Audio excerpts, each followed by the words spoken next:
श्रीमद् भगवद गीता अध्याय संख्या 15 श्लोक संख्या 1 से लेके 5 तक। पहला श्लोक पढ़ता हूँ, कृपया सब मेरे पीछे दोहराएं। श्री भगवान उवाच ऊर्ध्वमूलमधशाखम् अश्वत्थाहु अव्ययम् छन्दांसि यस्य पर्णानि यस्तं वेद स वेदवित्। श्री भगवानुवाच ऊर्ध्वमूलमधशाखम् अश्वत्थं प्राहु अव्ययम् छन्दांसि यस्य पर्णानि यस्तं वेद स वेदवित्। श्री भगवानुवाच ऊर्ध्वमूलमधशाखम्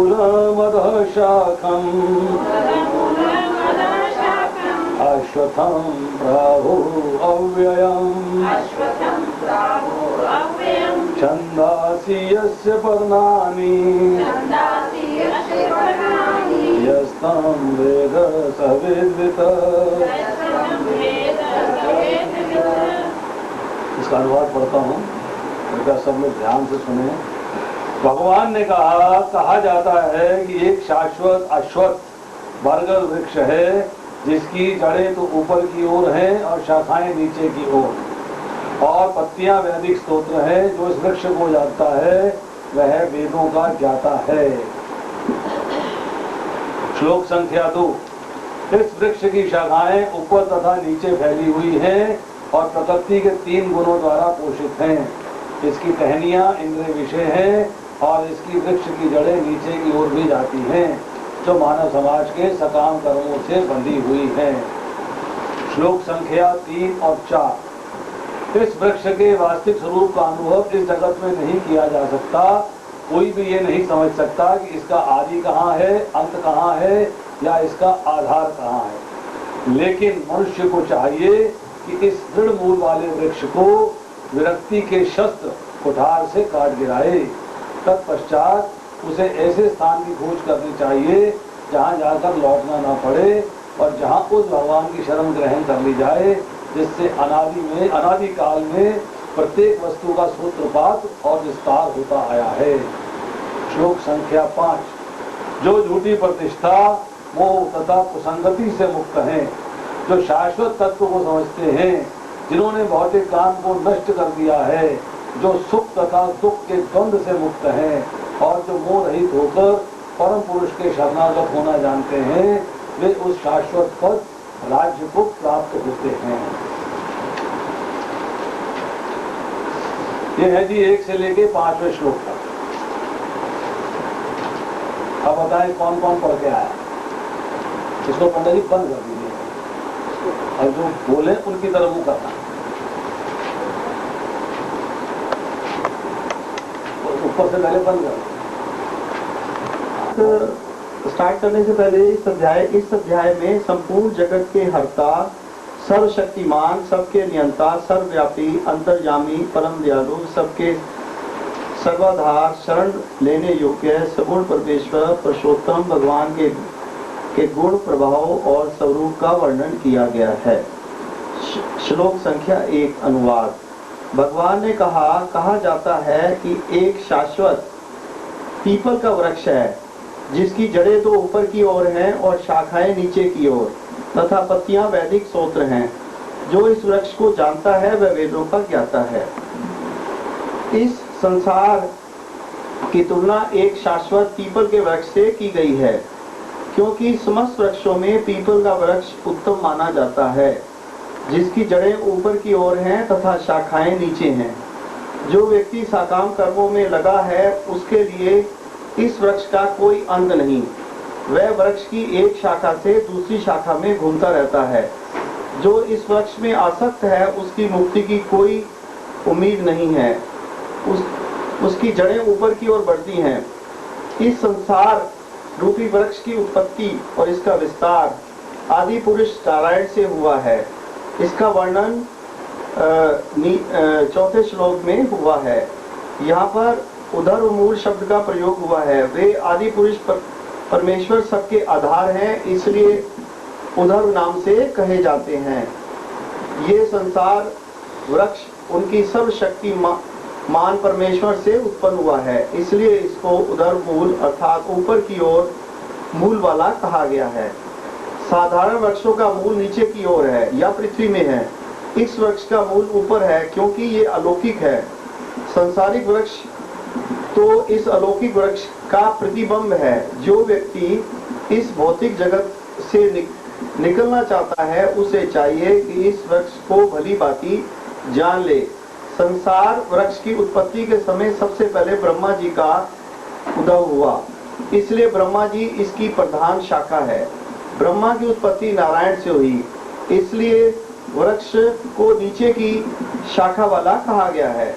यद्यपि ये संसार वृक्ष परिवर्तनशील है तो भी इसका प्रभाव आदि काल से चला आ रहा है, इसलिए इसको अविनाशी कहते हैं। क्योंकि इसका मूल सर्वशक्तिमान परमेश्वर अविनाशी है। वेदों को इस संसार वृक्ष के पत्ते बदलाने का अभिप्राय यह है कि पत्ते वृक्ष की शाखा से उत्पन्न तथा वृक्ष की रक्षा और वृद्धि करने वाले होते हैं। वेद भगवान की वाणी है। वेद वही विहित कर्मों से ही इस संसार की वृद्धि और रक्षा होती है। इसलिए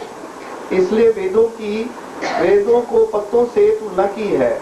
जो इस संसार वृक्ष का स्वरूप जान लेता है वह भगवान की शरण ग्रहण करता है। भगवान की शरण में ही वेदों का तात्पर्य है, इसलिए ऐसा कहा गया है। हरे कृष्णा। उसमें देखो यहाँ परपट का जरा दूसरा पैराग्राफ भगवत गीता इनको जरा पढ़ा दीजिए। भगवत गीता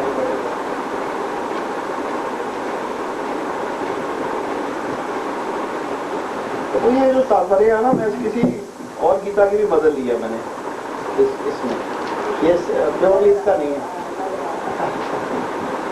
इसीलिए आप गलत कर गए, इसीलिए गलत कर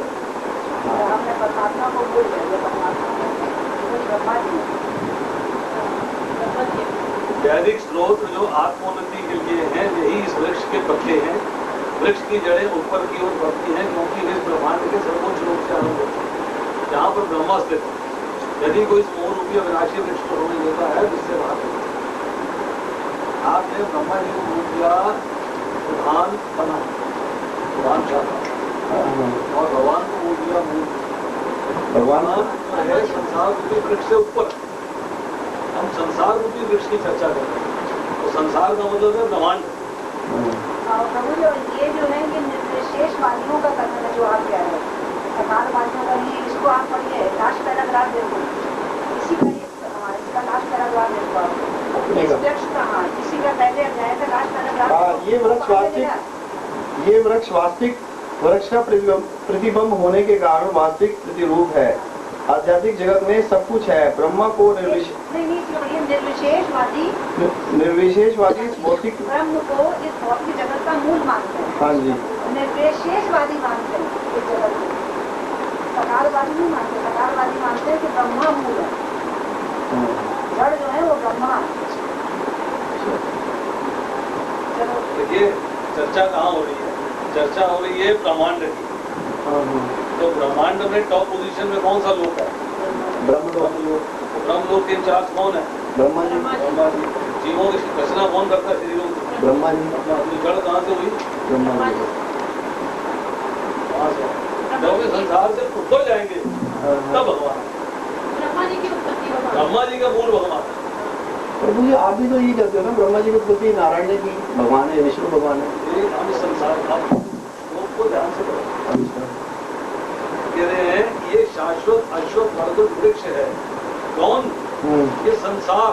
ठीक है, हम संसार की चर्चा कर रहे हैं, बिरजा नदी से नीचे की चर्चा कर रहे हैं और बिरजा नदी से ऊपर की चर्चा नहीं कर रहे। हाँ जी। ब्रह्मा जी के मूल की चर्चा नहीं कर रहे। अच्छा जी। हम इस प्रकृति के मूल की चर्चा कर रहे हैं। अच्छा जी। ब्रह्मा जी का ओरिजिन भगवान से हुआ, दैट इज ओके। तो ब्रह्मा जी भी क्या है, जीव है, उनको पोजीशन मिल गई है, तो हमारा ओरिजिन भी भगवान से हुआ, ओरिजिन तो हमारा भी भगवान से हुआ, ओरिजिन ब्रह्मा जी का भी भगवान से हुआ। पर यहाँ जो वृक्ष दिखाया जा रहा है वो वृक्ष हो रहा है भगवान। अनुवाद: इस वृक्ष की शाखाएं ऊपर तथा नीचे फैली हुई हैं और प्रकृति के तीनों गुणों द्वारा पोषित है। इसकी टहनियां इंद्रिय विषय है। इस वृक्ष की जड़ें नीचे की ओर भी जाती हैं, जो मानव समाज के साकाम कर्मों में बंधी हुई हैं। तात्पर्य: इस वृक्ष की आगे व्याख्या की गई है। इस वृक्ष की शाखाएं चारों दिशा में फैली हुई हैं। निचले भाग में जीवों की विभिन्न योनियां स्थित है, जैसे मनुष्य, पशु, घोड़े, गायें, कुत्ते तथा बिल्लियां इत्यादि। और ऊपरी भाग में उच्च योनियां हैं, जैसे देव, गंधर्व तथा अन्य बहुत ही उच्चतर योनियां। ये प्रकृति के तीनों गुणों द्वारा पोषित होता है। जिस प्रकार कुछ जमीन का भाग अधिक हरा भरा होता है और कुछ सूखा रह जाता है, इसी प्रकार प्रकृति के गुणों की उपलब्धि के अनुसार जीवों की योनियां प्रकट होती हैं। ब्रह्मलोक से लेकर पाताल लोक जितने भी लोग हैं, वे ही इस वृक्ष की बहुत सी शाखाएं हैं। और पाताल लोक में पाताल लोक से ब्रह्मलोक तक सब जगह फैलती हैं। वृक्ष की टहनियां इंद्रिय विषय हैं। विभिन्न गुणों के विकास से हम विभिन्न प्रकार की इंद्रियों का विकास करते हैं और इन इंद्रियों द्वारा हम विभिन्न इंद्रियों विषयों का भोग करते हैं। शाखा के सिरे इंद्रियां हैं, यथा कान, नाक, आंख इत्यादि, जो इंद्रियों के भोग में आसक्त है। टहनियां शब्द रूपी स्पर्श आदि इंद्रियां विषय है। सहायक जड़ें राग तथा द्वेष हैं। धर्म अधर्म इन्हीं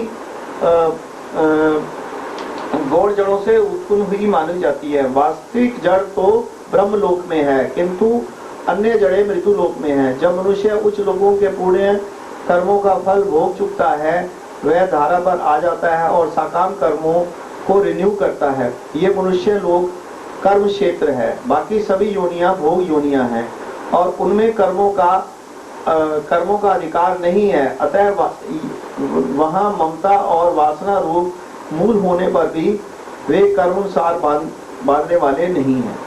हरे कृष्ण।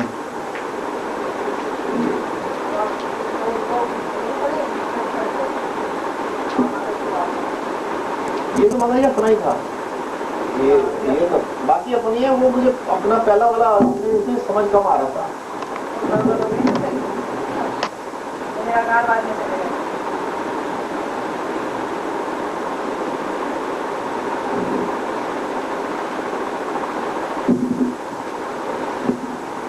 हरे कृष्ण।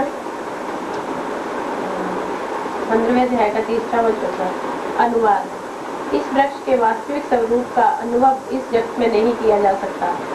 कोई भी नहीं समझ सकता कि इसका आदि कहाँ है और अंत कहाँ है, या इसका आधार कहाँ है। लेकिन मनुष्य को चाहिए कि इस दृढ़ मूल वाले वृक्ष को विरक्त के शास्त्र से काटे। तत्पश्चात उसे ऐसे स्थान की खोज करनी चाहिए जहाँ जाकर उसे लौटना ना पड़े और जहाँ उस भगवान की शरण ग्रहण कर ली जाए, जिससे अनादिकाल से प्रत्येक वस्तु का सूत्रपाल तथा विस्तार होता आया है।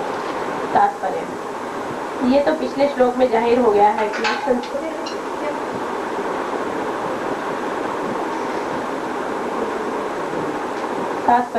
ये तो पिछले श्लोक से जाहिर हो गया है कि इस संसार वृक्ष को इस भौतिक संसार में नहीं समझा जा सकता है, क्योंकि जब वृक्ष के भौतिक विस्तार में कोई फंस जाता है तो उसे इसकी असल में कितनी दूरी है और कहाँ तक फैला है, उसे इसकी शुरुआत का ही पता नहीं चलता। इसका ज्ञान ना होने से हम जैसा सुनते हैं वैसा ही हमें दिखता है, वैसा ही नजर आता है। परंतु तत्व ज्ञान होने से उसका संबंध सदा के लिए भौतिक संबंधों से छूट जाता है। ये संसार कल्प के आदि से अंत में लीन हो जाता है। स्थिति काल में भी ये निरंतर बदलता रहता है। जो रूप पहले क्षण होता है वह दूसरे में नहीं रहता। इस प्रकार संसार वृक्ष का आदि और अंत और स्थिति तीनों ही उपलब्ध नहीं होते हैं।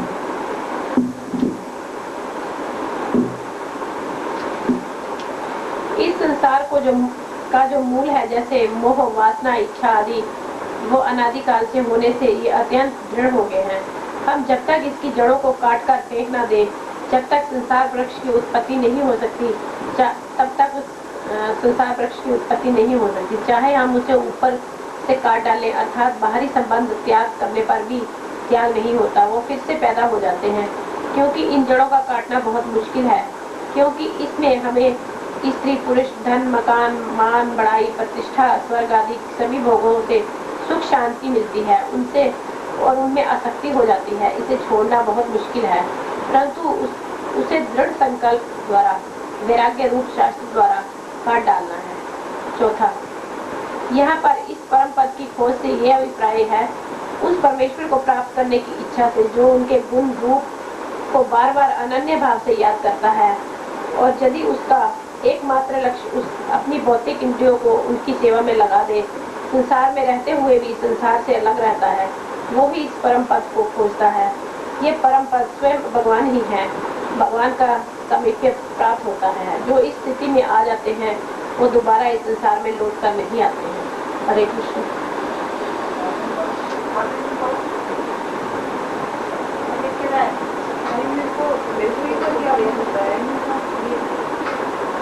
पढ़ो मैं 15वें का 5वां अनुवाद। जो झूठी प्रतिष्ठा, मोह तथा कुसंगति से मुक्त है, जो शाश्वत तत्व को जानते हैं और जो जिन्होंने भौतिक काम को नष्ट कर दिया है, जो सुख तथा दुख के द्वंद से मुक्त हैं और जो मोह रहित होकर परम पुरुष के शरणागत होना जानते हैं, वे उससे मोह रहित होकर परम पुरुष के शरणागत होना जानते हैं। वे उस शाश्वत राज को प्राप्त कर सकते हैं। तात्पर्य, इस श्लोक में भगवान कह रहे हैं कि वो ही मेरे धाम का अधिकारी है, जिसने भौतिक इच्छाओं को, मोह को त्याग दिया है, उनसे मुक्त है, जिन्होंने काम, क्रोध, मान, अपमान, सुख, दुख, यहाँ पर काम से अभिप्राय है कि इच्छा, तृष्णा, अपेक्षा, वासना, स्पर्धा आदि सभी बुराइयों को छोड़ दिया है। उनकी आसक्ति भौतिक चीजों में नहीं है, इसलिए पुरुष, बेटा, धन, मान जैसी बातों में नहीं है। उनकी अपनी कोई कामनाएं नहीं है, वो इन सब से परे है। वो ही भागवत धाम जा सकता है, क्योंकि उसे मालूम है कि उसका स्वरूप क्या है और उसे क्या करना है। उसका स्वरूप भगवान का नित्य दास है और उस भगवान की ही सेवा करनी है, ना कि इंद्रियों का गुलाम बनकर उसकी सेवा करनी है। वो जानता है कि मैं उसी घर से आया हूँ और मुझे वहीं जाना है। जैसे हर किसी को अपने घर में जो चैन, सुकून और खुशी मिलती है, वो कहीं और नहीं है। चौथे श्लोक में भी भगवान ने ऐसा ही कहा है कि, और अब फिर हमें बता रहे हैं। हरे कृष्ण। हरे कृष्ण।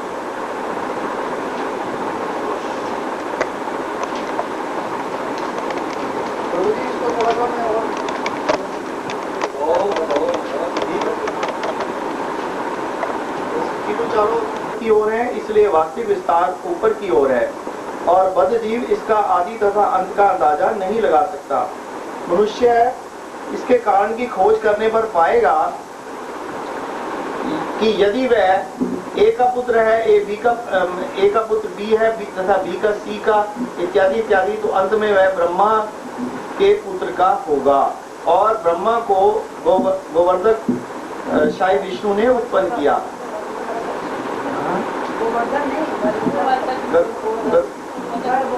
गर्भोदक शाही विष्णु ने उत्पन्न किया। मनुष्य ये खोज केवल ऐसे व्यक्ति की संगति द्वारा प्राप्त कर सकता है जिसे परमेश्वर का ज्ञान है। इस प्रकार ज्ञान प्राप्त होने पर संसार से विरक्ति हो जाएगी, क्योंकि उसे इस मिथ्या जगत का ज्ञान हो जाता है और मूल वृक्ष में स्थित हो जाता है। ये विरक्ति प्राप्त होने पर श्लोक संख्या 4 में बताया गया है कि मनुष्य को आगे क्या करना चाहिए। उसे परमेश्वर की प्राप्ति के लिए मनन, साधना और उसकी खोज करनी चाहिए, जिसको प्राप्त करने के पश्चात मनुष्य वापस लौटकर नहीं जाता। अर्थात उसकी शरण ग्रहण प्राप्त करने के बाद इस संसार रूपी वृक्ष का संबंध टूटकर आदि पुरुष परमात्मा को प्राप्त होता है।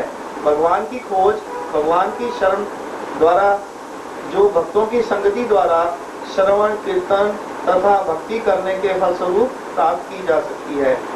भगवान ने कहा है, अहम सर्वस्य प्रभवा, मैं प्रत्येक वस्तु का उद्गम हूँ। इस भौतिक जगत रूपी वृक्ष के बंधन करने से ही कृष्ण की प्राप्ति हो सकती है। श्लोक संख्या 5। इस श्लोक में आदि पुरुष परम स्वरूप परमेश्वर की शरण होकर उसको प्राप्त हो जाने वाले पुरुषों के लक्षण बताए हैं। इसमें शरणागति के अत्यंत सुंदर लक्षण बताए गए हैं, जो जाति, गुण, ऐश्वर्य और विद्या आदि के संबंध से अपने अंदर तनिक भी बड़प्पन की भावना नहीं रखता, जो मान बढ़ाई या प्रतिष्ठा से तथा अविवेक और भ्रम से जो तमोगुणों से लेश मात्र भी संबंध नहीं रखता, ऐसे पुरुष को निर्माण मोह कहते हैं, जिसकी इस लोक तथा परलोक के भोग में कोई शक्ति नहीं है, जिसकी अहंकार से उत्पन्न मोह से कोई शक्ति नहीं है, जो इस संसार के सम्मान की आशा रखता है, उसके लिए भगवान की शरणागति कठिन है। लोग समझते हैं कि ये भूमि तथा पृथ्वी मानव समाज की है और उन्होंने भूमि का विभाजन इसी ढंग से किया है, जैसे ये यूएसए है, चाइना है, इंडिया है, इत्यादि इत्यादि।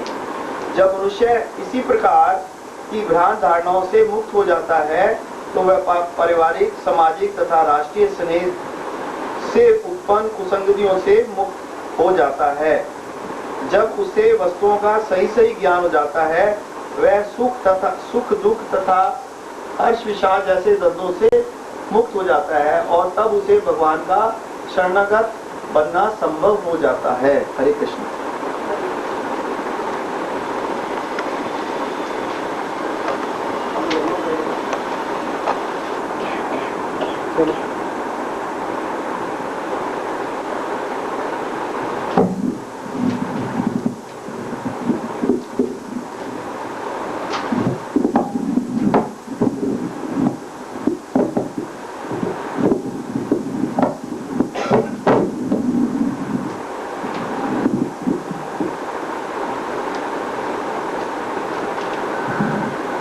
अध्याय 15 पुरुषोत्तम योग।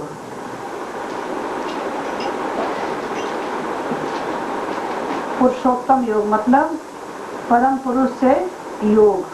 तो इस अध्याय के अंदर भगवान जो है पुरुष, जीव और इस संसार के बारे में बता रहे हैं। गुप्त सबसे ज्यादा उत्तम ज्ञान दे रहे हैं इस अध्याय के अंदर, क्योंकि पिछले अध्याय में भगवान ने क्या बताया है 26वें श्लोक में, पिछले 14वें अध्याय के 26वें श्लोक में कि मेरी अव्यभिचारिणी भक्ति करो। अव्यभिचारिणी भक्ति हमें कैसे करनी है वो समझाने के लिए भगवान ये 15वां अध्याय शुरू करते हैं कि क्यों हमें अव्यभिचारिणी भक्ति भगवान की करनी चाहिए। अव्यभिचारिणी भक्ति पता है ना? बताइए क्या बताया था? अव्यभिचारिणी भक्ति मतलब किसी और की भक्ति नहीं करनी, अनन्य भाव से भगवान की भक्ति करनी है। व्यभिचार क्या होता है? व्यभिचार क्या होता है? व्यभिचार होता है अपने स्वामी को छोड़कर किसी और स्वामी के पास जाना, ये व्यभिचार है। एक स्त्री अपने पति को छोड़कर दूसरे पति के पास जाती है तो ये व्यभिचार है। ये हमारे पति कौन है? भगवान श्री कृष्ण। उनको छोड़कर हमें किसी और की देवी देवता की भक्ति नहीं करनी है। और दूसरी भी क्या है इसमें कि सिर्फ भक्ति योग के द्वारा ही भक्ति करनी है, किसी और रास्ते से नहीं। भक्ति भगवान को प्राप्त करने के कई रास्ते बताए गए वेदों में, कर्म योग, ज्ञान योग, ध्यान योग, ये सारी चीजें, और लास्ट में भक्ति योग। तो भक्ति योग के द्वारा ही हमें भगवान की प्राप्ति करनी है। ये अव्यभिचारिणी भक्ति। वो अव्यभिचारिणी भक्ति हमें कैसे करनी है ये इस अध्याय में बताया जा रहा है, 15वें अध्याय में। तो सब जानते हैं जीव कौन है? भगवान का सनातन अंश है। जीव 8 क्वालिटियों से युक्त है, पता है ना? 8 क्वालिटियों से युक्त है जीव। 8 गुण होते हैं इसके अंदर, जो कि परमात्मा में भी होते हैं, वही जीव के अंदर गुण होते हैं। और जीव स्वभाव से गुणातीत है, गुणों के संग में नहीं है, लेकिन अज्ञान के कारण गुणों से बंधकर इस संसार में बद्ध हो गया।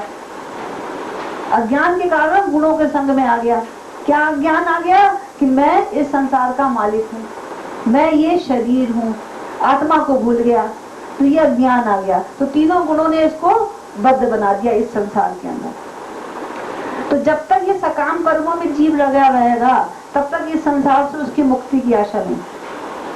तो इस संसार क्या है इसको समझाने के लिए भगवान बता रहे हैं, ये संसार जो है एक वृक्ष की उपमा देते हैं। उस वृक्ष का नाम है अश्वत्थ वृक्ष, अश्वत्थ वृक्ष। और ये वृक्ष जो है इसकी उपमा क्यों दी गई है? क्यों इसकी उपमा अभी इसको आगे बताया जाएगा कि ये वृक्ष जो है बड़ा ही घना वृक्ष होता है, बड़ा बीहड़ वृक्ष होता है। एक बार कोई जीव इसके अंदर फंस जाता है तो वो बाहर नहीं निकल सकता, इतना घना होता है, एक शाखा से दूसरी शाखा में घूमता ही रहेगा। लेकिन अगर वो इस वृक्ष को समझ ले कैसे भी करके तो वो इस वृक्ष से बाहर निकल सकता है, अर्थात इस वृक्ष रूपी संसार से बाहर निकल सकता है। और ये वृक्ष क्या है? ये वृक्ष को कहते हैं अश्वत्थ वृक्ष। भगवान ने 10वें अध्याय के 26वें श्लोक में कहा है कि मैं वृक्षों में अश्वत्थ का वृक्ष हूँ। इसको पीपल का वृक्ष भी कहते हैं और कोई कोई इसको बरगद का वृक्ष भी कहते हैं। ये वृक्ष की क्या क्वालिटी है? क्यों भगवान ने बोला कि मैं ये वाला वृक्ष हूँ? क्योंकि ये जो वृक्ष है बड़ा ही सुंदर होता है और बहुत ऊंचा होता है, सबसे ऊंचा वृक्ष है। दूसरी बात, ये इसके जो फल हैं, पत्ते हैं, इसकी छाल है, सब रोग नाशक है, सबसे रोग का नष्ट होता है। इस पेड़ की छाया के नीचे कोई भी वृक्ष उग जाता है, ये इसकी खासियत है। कोई भी वृक्ष इसके पेड़ की छाया के नीचे उग सकता है। और चौथी इसकी क्वालिटी ये है कि ये वृक्ष स्वयं भी कहीं उग सकता है, कड़ी से कड़ी पहाड़ के ऊपर उग जाएगा, दीवार पर उड़ जाएगा, छत पर आ जाएगा, ऐसा वृक्ष है। इसलिए इसकी बड़ी क्वालिटी है। इसलिए भगवान ने बताया है ये संसार जो है अश्वत्थ वृक्ष की तरह ऑक्सीजन देता है, दिन रात दोनों टाइम। और इसके पत्ते बड़े घने, बड़े सुंदर होते हैं, देखने में बड़ा सुंदर होता है। इस वृक्ष संसार की तुलना इस वृक्ष से की गई है। अब ये वृक्ष जो है ये क्या, इसका भी मतलब समझिए। इसको अश्वत्थ वृक्ष क्यों कहते हैं? इसको स्व आ हटा दो, सा आधा शा और वा स्व का मतलब होता है कल, टुमारो, आज भी टुमारो, और उसमें आ लगा दो मतलब not tomorrow, that which will not exist tomorrow, जो कल नहीं होगा। अश्वत्थ वृक्ष जो कल नहीं होगा, अर्थात ये वृक्ष जो है परिवर्तनशील है, हर समय बदलता रहता है। क्योंकि ये संसार कैसा है, हर समय बदलता रहता है, स्टैंड स्टिल नहीं है। आधा शाह और वाह का मतलब होता है टुमारो, कल, और आगे आ लगा दिया। अश का मतलब होता है not tomorrow, which will not exist tomorrow, means it is परिवर्तनशील, हर समय चेंज होता रहता है। जैसे संसार हर समय चेंज होता रहता है। संसार से क्या मतलब है? पृथ्वी, जल, अग्नि, वायु, आकाश ही तो है संसार। हमारा शरीर हर समय चेंज होता रहता है, कभी बचपन में था कैसा और अब कैसा हो गया। एक आज हमको कुछ है तो हम कल हमारे शरीर के अंदर बहुत ऐसी क्रियाएं हो जाएंगी, रिएक्शन हो जाएंगे कि शरीर चेंज हो जाता है। हर चीज चेंज होती रहती है हर समय। तो ये परिवर्तनशील वृक्ष है। एक तो ये बताया। दूसरा, ये वृक्ष बड़ा अद्भुत है। क्यों अद्भुत है? क्योंकि ये उल्टा है। किसी ने उल्टा वृक्ष देखा है? नहीं। जैसे आप एक नदी के किनारे चले जाओ, वहां पर पेड़ लगे हुए हैं और वहां पर आप देखोगे उस पेड़ की छाया पानी में पड़ रही है, तो कैसा दिखाई देगा? शाखाएं नीचे हैं और जड़ ऊपर, उल्टा दिखाई देगा ना। तो ऐसा वृक्ष संसार में है नहीं, लेकिन इसकी उपमा दी जा रही है कि उल्टा वृक्ष है। और असली वृक्ष कहाँ है? वो भगवान के धाम में, आध्यात्मिक जगत में। इस संसार में उल्टा है, इसकी जड़ें ऊपर हैं और ये नीचे। इसको खाली उपमा के रूप में देखिए, असल में ये प्रतिबिंबित वृक्ष है, असली वृक्ष नहीं है। कैसा वृक्ष है? प्रतिबिंबित, प्रतिबिंब, रिफ्लेक्शन हो रहा है वृक्ष का। असली रियल वृक्ष कहाँ पर है? भगवान के धाम में। वहाँ पर सारा वेरीगेटेडनेस है, सारी विविधता है इस वृक्ष के अंदर। पत्ते भी हैं, फूल भी है, फल भी हैं, छाले भी हैं, ब्रांचेस भी है, सब चीजें हैं वहाँ पर। और उसका प्रतिबिंब यहाँ पर दिखाई दे रहा है, इसलिए ये उल्टा माना गया है। इसलिए ये अद्भुतनेस है इसके अंदर। फिर जलाशय का जो वृक्ष है कभी दिखाई देता है कभी नहीं दिखाई देता, क्योंकि पानी बह रहा है। तो इसी प्रकार ये जो वृक्ष है कभी दिखाई देता है कभी नहीं, लेकिन है शाश्वत। क्यों? क्योंकि इसका रियल जो है वृक्ष वो भी शाश्वत है। भगवान के धाम में जो पेड़ है वो शाश्वत है, इसलिए इसका प्रतिबिंब भी शाश्वत है। जब तक वो रहेगा तब तक ये भी रहेगा। लेकिन ये कभी दिखाई देता कभी नहीं दिखाई देता, मतलब कभी ये खत्म हो जाता है सारा संसार, भगवान विष्णु के अंदर चला जाता है और फिर ये बार बार प्रकट होता रहता है। तो कभी प्रकट है कभी अप्रकट है, लेकिन है ये शाश्वत। इस प्रकार ये वृक्ष जो है उल्टा है, इसकी शाखाएं नीचे की तरफ चारों तरफ फैली हुई है नीचे के लोकों में, और इसकी जो पत्तियां हैं जड़ें ऊपर की ओर ब्रह्मलोक में और शाखाएं ब्रह्मलोक से नीचे के लोकों में। तीन लोक है ना, पताल, पृथ्वी और स्वर्गलोक। तो स्वर्गलोक में भी हैं शाखाएं, पृथ्वी लोक में भी हैं और पताल लोकों में भी हैं। तो शाखाओं का मतलब क्या है? ये लोक और उसके अंदर रहने वाली जीव योनियां, ये सब शाखाएं हैं इस वृक्ष की। तो शाखाओं की तुलना जीव योनियों से और लोकों से की गई है। और जड़ कहाँ है? ब्रह्मा जी के लोक में। तो ब्रह्मा जी की तुलना जड़ से की गई है और शाखाओं की तुलना जीव योनियों और लोकों से की गई है। कितने लोक हैं? 14 लोक है ना। तो 14 लोक सारे संसार में फैले हुए हैं। और जो पत्तियां हैं, पत्तियां क्या बताया है? पत्तियां बताया है छंदासी या स्वर्णानी। इसके जो पत्तियां हैं ये छंद हैं, वेदों के छंद हैं। क्यों कहा संसार में वेदों के छंद? क्योंकि ये जो है वेदों के अंदर जो कर्म कांड भाग है वेदों का, वो क्या बताता है कि ऐसा कर्म करोगे तो ये प्राप्त हो जाएगा, ये कर्म करोगे तो ये प्राप्त हो जाएगा।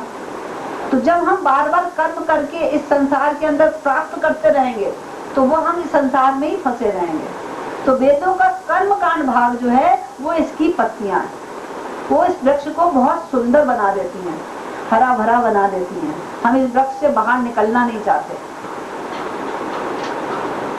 छंदासी यस पर्णानी यस्तम वेद सा वेद। लेकिन वेदों का असली तात्पर्य क्या है? वेद क्या इस संसार में फंसाने के लिए हैं? पत्तियों के रूप में जो वेद हैं वो इस संसार में हमें फंसाने के लिए हैं? नहीं। वेदों का असली तात्पर्य क्या है कि हम किस प्रकार इस वृक्ष से छुटकारा पा लें, विरक्ति डेवलप कर लें और असली वृक्ष भगवान के धाम में चले जाएं। तो असली जो है वेदों का तात्पर्य, वास्तविक उद्देश्य क्या है? इस प्रतिबिंबित वृक्ष को काटकर अध्यात्म जगत के वास्तविक वृक्ष को प्राप्त करना, ये इसका वास्तविक उद्देश्य है वेदों का। जो इस प्रकार समझ लेता है वो इस वेद को, इस वृक्ष से बाहर निकल सकता है। जो नहीं समझ पाता वेदों के आंतरिक तात्पर्य को, केवल कर्म कांड भाग में रह जाएगा कि मुझे ये प्राप्त करने के लिए ये कर्म करना है, ये प्राप्त करने के लिए ये करना है, और वो इसी संसार में सकाम कर्मों में बना रहेगा। उसके लिए मुक्ति की कोई आशा नहीं। तो पहले श्लोक में भगवान ने यही बताया, ऊर्ध्व मूलम अधः शाख्यम। इसका मूल ऊपर की तरफ है, शाखाएं नीचे की तरफ हैं। छंदासी या स्वर्णानी, उसके जो पत्ते हैं वो वेदों के कर्म कांड भाग के छंद हैं। जो इस वृक्ष को जान लेता है वो वेदों का ज्ञाता है। वेदों का ज्ञात तात्पर्य, असली तात्पर्य क्या है? हमें इस संसार से बाहर निकलना, इस संसार में फंसे रहना नहीं।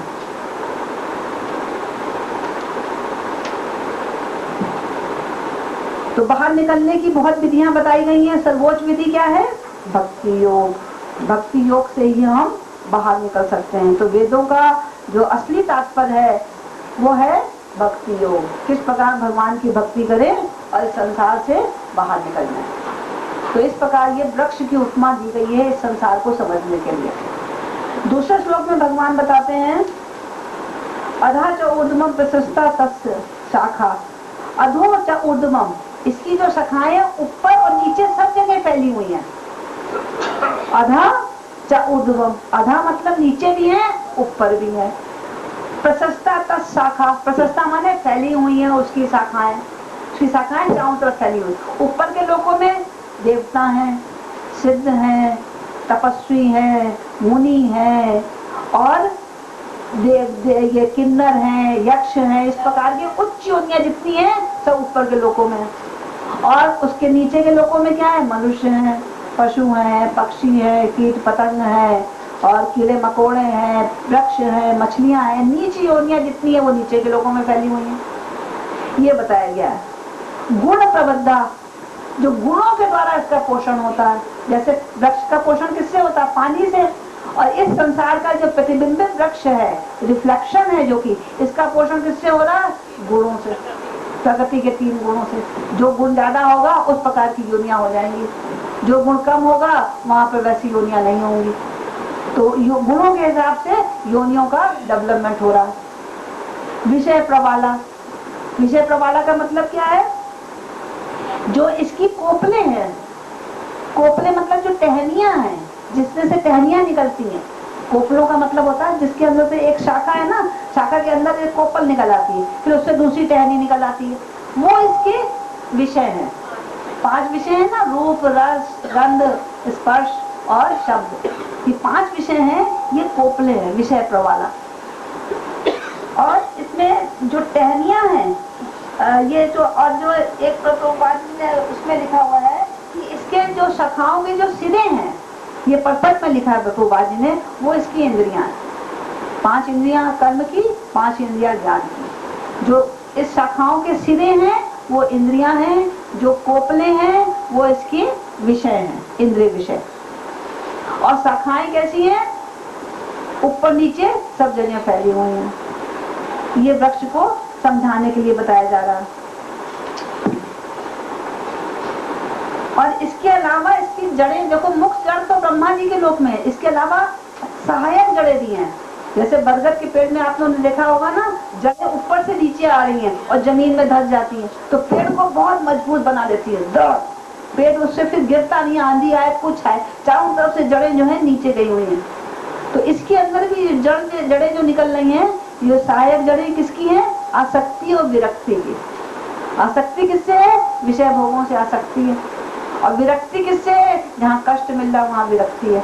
तो आसक्ति और विरक्ति की जड़ें सब ऊपर से निकलकर सकाम कर्मों से बनी हुई हैं। इसलिए इस वृक्ष को बड़ा दृढ़ बना देती है। ये गिराए नहीं गिरता, काटे नहीं करता। तो इन सहायक जड़ों की वजह से ये वृक्ष जो होता है बहुत दृढ़ हो जाता है, पक्का हो जाता है।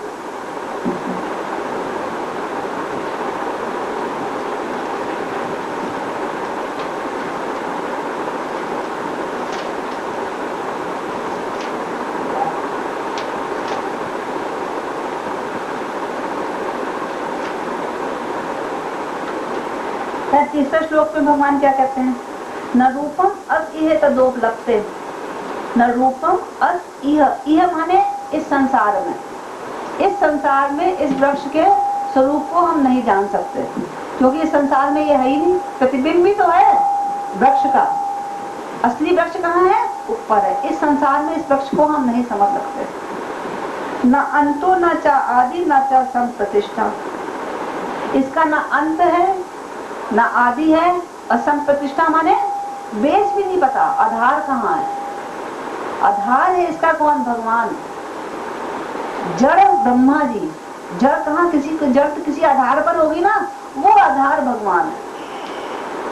वो बेस जो है वो भगवान है।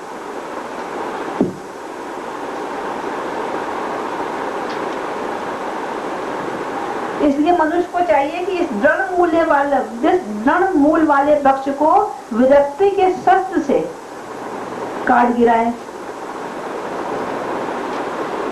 अश्वत्थमेनम सुविण मूलम, सुविण मूलम माने बहुत पक्का मजबूत मूल वाला वृक्ष है। ये मूल माने जड़ वाला, पक्की जड़ वाला वृक्ष है। इसको काटे नहीं, गिराए नहीं गिर सकता। कैसे गिर सकता है? असंग शस्त्रेण, और वो भी कैसा होना चाहिए? दृढ़। दृढ़ माने बहुत पक्का शस्त्र होना चाहिए, इसको कुठार कहते हैं। असंग का शस्त्र होना चाहिए। शस्त्र माने क्या है? जिससे हम इस वृक्ष को काट सकते हैं, हथियार। तो कौन सा हथियार होना चाहिए? असंग का, असंग का। तो सबसे पहले समझो आप संग क्या है। इस संसार में हम संग कर लेते हैं। किसका संग करते हैं? भौतिक भोगों का संग कर लेते हैं। भौतिक इच्छाएं किसकी वजह से होती हैं? हमारे समाज की वजह से, परिवार की वजह, स्त्री, बच्चे, परिवार के लोग, इनसे हमारा संग है। और सारा सामान हमें चाहिए, आसक्ति है, सब पर हम प्रभुता जमाना चाहते हैं, सबके स्वामी बनना चाहते हैं, ये संग है। और असंग क्या करना है? इनको छोड़ना है, ये हमारा शस्त्र है। इनसे हमें विरक्ति का शस्त्र लेना है। तो विरक्ति का शस्त्र भी बड़ा कठोर होना चाहिए, दृढ़ होना चाहिए। तो फिर दृढ़ वाले वृक्ष को काटेगा, दृढ़ मूल वाले वृक्ष को ये काटेगा। तो इसलिए इसको कुठार कहते हैं, कोई साधारण शस्त्र नहीं है। तो डिटैचमेंट, संग का मतलब है अटैचमेंट, और असंग का मतलब है डिटैचमेंट फ्रॉम सेंस ऑब्जेक्ट। यही वीपन है, यही शस्त्र है। तो ये हमको कैसे प्राप्त होगा? ये हमें प्राप्त होगा भक्तों के संग में और प्रामाणिक शास्त्रों के ज्ञान प्राप्त करके। ये दो चीजों से हमें ये शस्त्र प्राप्त होगा। प्रामाणिक शास्त्रों से हमें क्या पता लगेगा? ये संसार हमारा नहीं, इस संसार में हम फंसे हुए हैं, इस संसार की कोई वस्तु हमारी नहीं। तो क्या आएगा? विरक्ति आएगी। और भक्तों के संग से क्या करेंगे? भक्ति करेंगे। भगवान हमारे हैं, हम भगवान के अंश हैं, हमें भगवान के पास जाना है, तभी हमें आनंद मिलेगा, तभी हमें शांति मिलेगी। तो ये असंग हो जाएगा, सब उनसे असंग होता चला जा रहा है और भगवान का संग होता चला जा रहा है। तो फिर हम जो है, इससे हम विरक्ति हो जाएगी संसार से। तो विरक्ति का शस्त्र से हमें संसार रूपी वृक्ष को काट सकते हैं। तो विरक्ति चाहिए। विरक्ति कैसे आएगी? भक्तों के संग से और प्रामाणिक शास्त्रों के ज्ञान से। तो उससे क्या होगा कि हम धीरे धीरे इस प्रतिबंधित वृक्ष से विलग होते चले जाएंगे, और जब हम विलग होंगे उधर से हम भगवान का संग प्राप्त करते चले जाएंगे। भगवान का संग प्राप्त हो रहा है और इधर से विरक्ति हो रही है। तो क्या होगा? हम भगवान असली वृक्ष में पहुंच जाएंगे, जो वास्तविक वृक्ष है उसमें हम पहुंच जाएंगे। इस प्रतिबंधित वृक्ष से दूर होते जाएंगे। तो हमें असंग चाहिए। किसका? इस संसार से असंग चाहिए। असंग दो तरीके से मिलेगा, भक्तों की संगति से भक्ति करेंगे और दूसरा बार ज्ञान प्राप्त करेंगे प्रामाणिक शास्त्रों से। फिर चौथे श्लोक में कहते हैं, तथा पदम तत् परिमार्गी तव्यम यस्मिन् गता न निर्वर्तन्ति भूया। कहते हैं उसके बाद हमें उस पद की खोज करनी चाहिए। वो पद क्या है? वो पद वही आधार है, वही बेस है, वही बेस है। बेस भगवान है, जहाँ से ये वृक्ष निकला है। उस बेस को हमें खोजना है, उसको हमें प्राप्त करना है। तो वो आदि मूल कौन है? भगवान श्री कृष्ण, जहाँ से प्रत्येक वस्तु निकली है। भगवान स्वयं कहते हैं 10वें अध्याय के 8वें श्लोक में, अहम सर्वस प्रभुवो, मुझसे सब कुछ उद्भूत हो रहा है। मत्ता सर्वम प्रबद्धते, मुझसे सब कुछ निकल रहा है।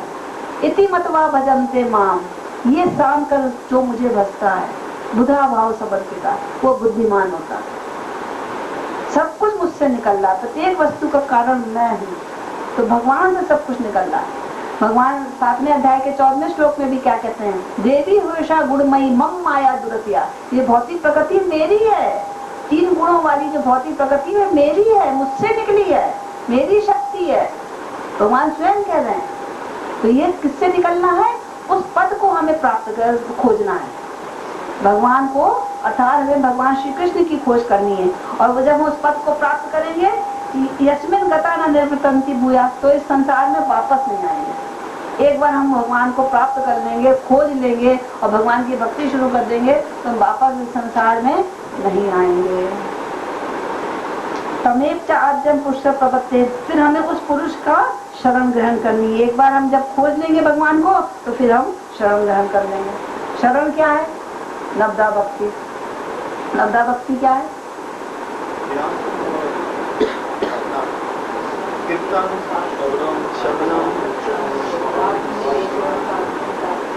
ठीक से बताओ। श्रवण, कीर्तन, विष्णु स्मरण, पाद सेवनम, अर्चनम, वदनम, दास्यम, साख्य, आत्मनिवेदनम। आत्मनिवेदन लास्ट है।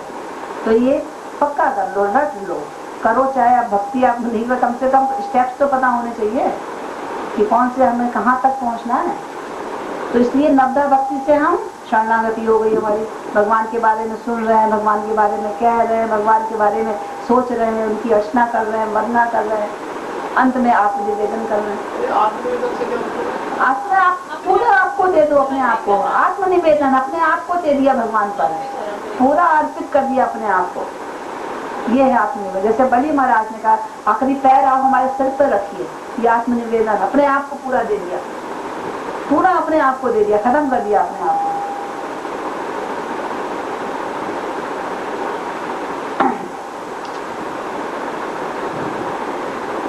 यथा प्रवृत्ति प्रशस्ता पुराणी, फिर भगवान यहाँ पर कह रहे हैं कि जिनसे अनादि काल से प्रत्येक वस्तु का यथा प्रवृत्ति प्रारंभ हुआ है, प्रवृत्ति माने प्रारंभ, किसी चीज का प्रारंभ करना, वो प्रवृत्ति और प्रशस्ता पुराणी, अनादि काल से जिसका प्रत्येक वस्तु का आरंभ हुआ है और विस्तार हुआ है, उस भगवान की शरण में हमें जाना है, जहाँ पर जाकर हमारा पूरा दोबारा हम इस संसार में नहीं आएंगे, उस परम पद को हमें खोजना है। असंग के शस्त्र से इस दृढ़ मूल वाले वृक्ष को काटना है, जिसका ना आदि है ना अंत है। ठीक है, अब श्लोक पढ़ो आप दोबारा से, तीसरा और चौथा श्लोक पढ़ो। न रूपम अस इह तथोपलप्ते, इस संसार में इसके स्वरूप को नहीं जाना जा सकता। न अंतो न चा आदि चा संप्रतिष्ठा, न इसका अंत है, न आदि है, न बेस है। अश्वत्थ मैनम सुवीर मूलम, ये जो अश्वत्थ का वृक्ष है ये बहुत दृढ़ मूल वाला वृक्ष है। असंग शस्त्रेण दृढ़ेण छित्वा, इसको दृढ़ शस्त्र जो कि असंग का दृढ़ शस्त्र से इसको काटना है। तथा पदम तत्परमार्गितव्यम, फिर उस पदम पद का खोज करनी है। यस्मिन गता न निर्वर्तन्ति भुआ, जहाँ पर जाके हमें वापस नहीं आना है। तमेव च आद्यम पुरुषम प्रबद्धे, फिर उस पुरुष की शरण ग्रहण करनी, प्रबद्धे माने शरण ग्रहण करनी है। यथा प्रवृत्ति प्रशस्ता पुराणी, जिससे प्रत्येक वस्तु का आरंभ और विस्तार होता आया है। पुरानी माने अनादिकाल से। तो कितना इजी श्लोक है, एक बार समझ लेंगे तो ये वृक्ष को हमें असंख्य शस्त्र से काटकर भगवान की शरणागति होनी है, ये दोनों का अर्थ यही है। फिर यहाँ पर बता रहे हैं कि जो भगवान को प्राप्त कर लेते हैं, शरणागत कर लेते हैं अपने आप को, शरणागति जिनको प्राप्त हो जाती है उनके लक्षण क्या है, 5वें श्लोक में बताते हैं। लक्षण में क्या बता रहे हैं? निर्माण मोह, निर माने ना हो, जिसके अंदर मान और मोह, ना मान हो ना मोह हो।